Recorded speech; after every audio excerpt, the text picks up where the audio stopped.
Welcome to Mission Majjhima, Ajahn. Ajahn. So tell us about the Cūḻahatthipadopama Sutta, Majjhima 27. So the shorter discourse on the elephant's footprint begins with a Brahmin named Janusoni in Savatthi encountering a wanderer named Pilotika. And he learns that Pilotika just came from visiting the Buddha and asks his opinion of the Blessed One.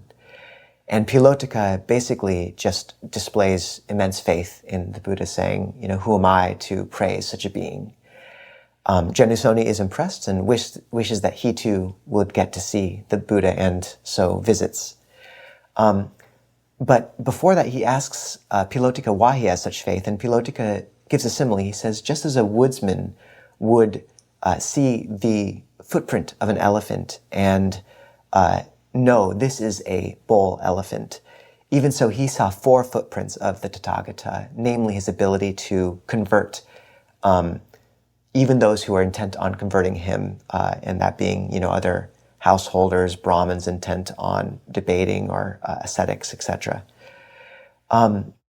When Janusoni approaches the Buddha and tells him about this exchange, the Buddha says that this analogy, this simile, was not completed in detail, and then goes on to talk about the true footprints of the Tathagata, of the Buddha, and basically displays this amazing epistemological humility where he says, you can't assume just from the world's approval or from a speaker's ability to convert others that this is authentically, the Blessed One, that this teaching is true.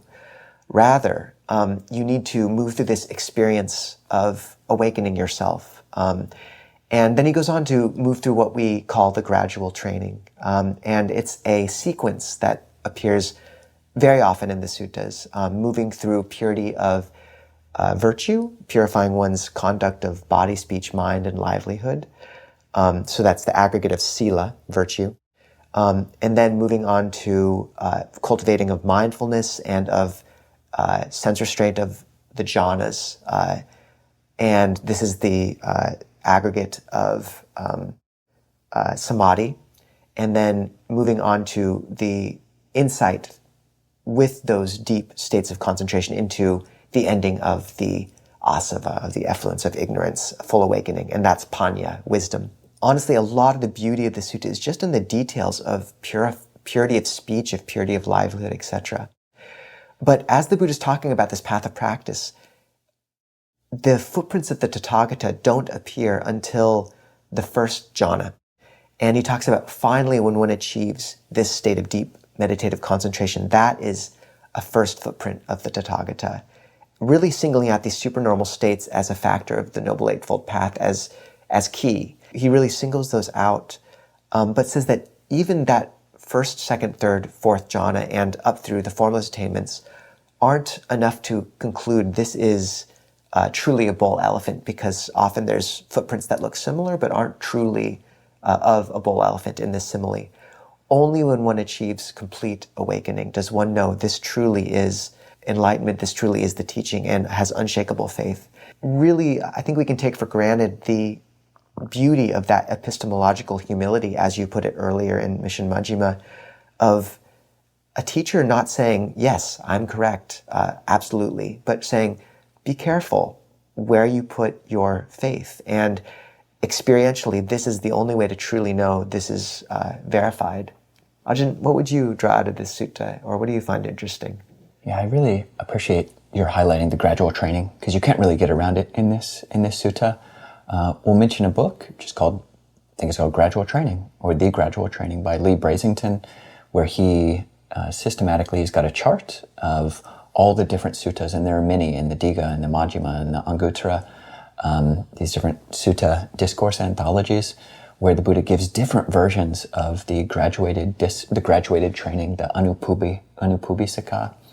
And it's just useful to know that Theravada is a gradual path, the way that it's usually taught. There are aspects of sudden awakening. Awakening is sudden.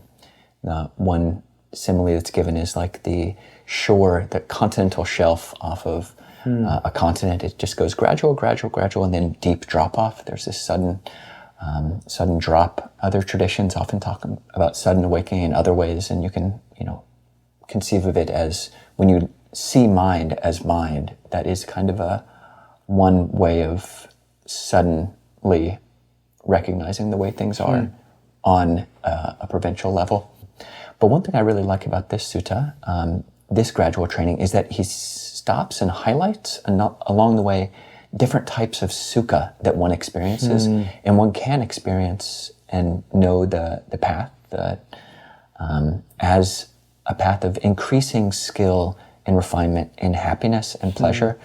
When he describes the path of virtue or sila, when one has this noble aggregate of virtue, then one experiences a bliss which is blameless, an anavajja sukha, a happiness which people can't fault, and you don't fault yourself.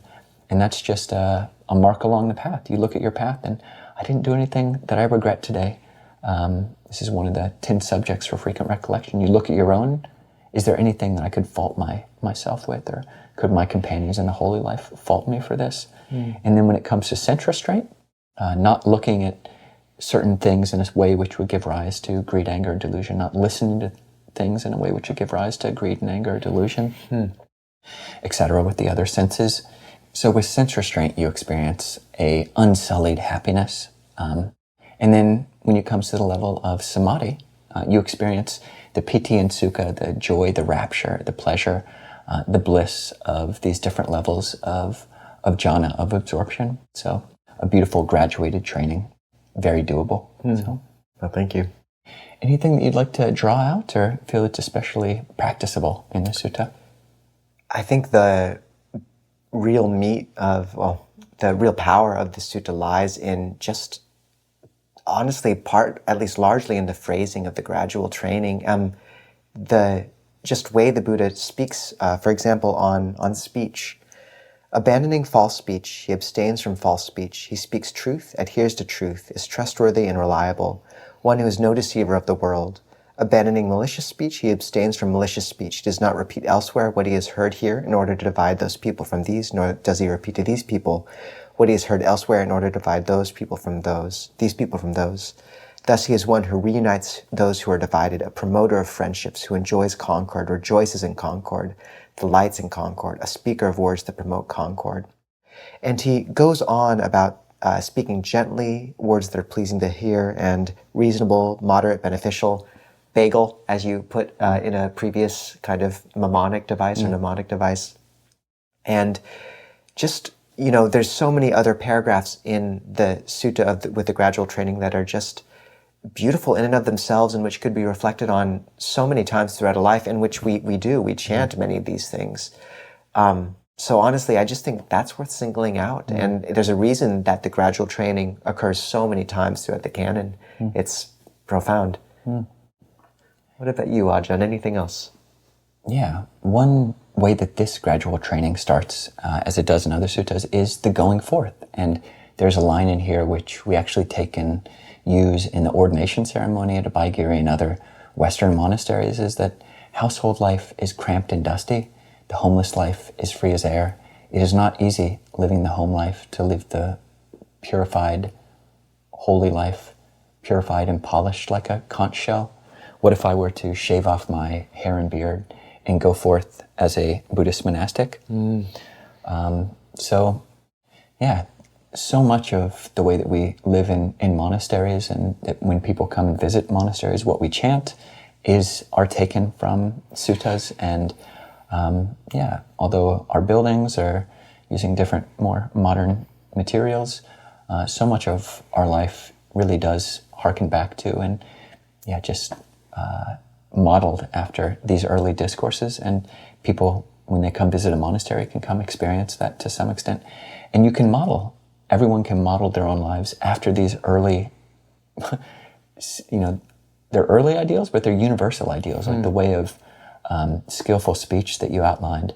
I mean, the more you can do that, the more you're living as if you were in the presence of the Buddha and practicing his teaching. So I just love the practicality and timelessness of that. Thank you, Ajahn. And I feel like living with you is not dusty at all and very polished and clean. I appreciate that. And our word of the week is anavacha sukha. And anavacha means blameless, from the root vad, or to praise. So, all right. Well, thanks for joining in. You can stick around on Zoom if you're live, and if not, then we'll see you next week, or you can just click on the next video for Majjhima number 28. Ajahn.